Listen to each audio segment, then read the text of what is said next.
Visit Malta Challenge Malta Triathlon se tittella fl-1 ta' Ottubru tal-2023.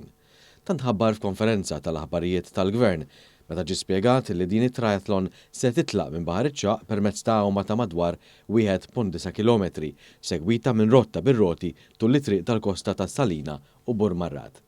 L-aħħar fażi tal-kompetizzjoni tinkludi ġirja ta' madwar 21 km madwar iż-żoni kostali ta' San Ġiljan ta' Sliema, Pjazza Tritoni u l-Belt Valletta.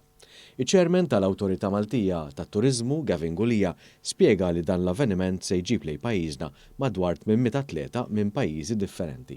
Għal daw it-tip ta' events jiġu mijiet ta' parteċipanti ġewwa pajjiżna għal perjodu ta' żmien, però jiġu wkoll il-familji tagħhom. U allura dan it-tip ta' turiżmu li qiegħed jikber ġewwa pajjiżna qiegħed iservi ta' vehikolu importanti sabiex tkompli tikber l-industrija tat-turiżmu.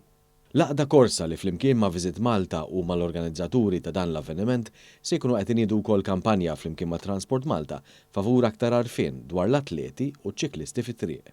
Nipperjaw il-tliet disċiplini f'ambitu ta' pajjiżna u qatt li ħanamlu kampanja ta' marketing qabel ħabba it-toroq li ħajkunu utilizzati waqt dan l-avveniment biex il-poplu jkun informat dak li ħajsir minn ħafna qabel. F'dawn l-avvenimenti u oħrajn simili l-pubbliku se jkun avżat ċar qabel sabiex ma jiġix ikkawżat traffiku u tiġi aċċertata s-sigurtà tal-parteċipanti. Min-naħa tagħhom il-Ministru għat-Turiżmu Clayton Bartolo u l-Ministru għall-Edukazzjoni, l-Isport, iż-żgħażagħ, ir-Riċerka u l-Innovazzjoni Clifton Grima sostnew l-importanza ta' avveniment bħal dan.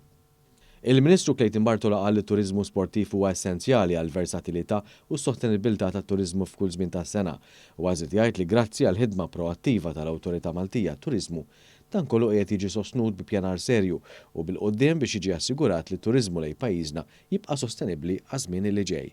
Il-Ministru Clifton Grima tkellem dwar l-investiment li qed isir f'dan is-settur kemm dak infrastrutturali u anke investiment dirett fl-atleti. U esprima apprezzament tal-ħidma kollettiva li qed issir f'dan is-settur mhux biss mill-assoċjazzjonijiet sportivi imma wkoll b'mod kollettiv bejn entitajiet u ministeri oħrajn.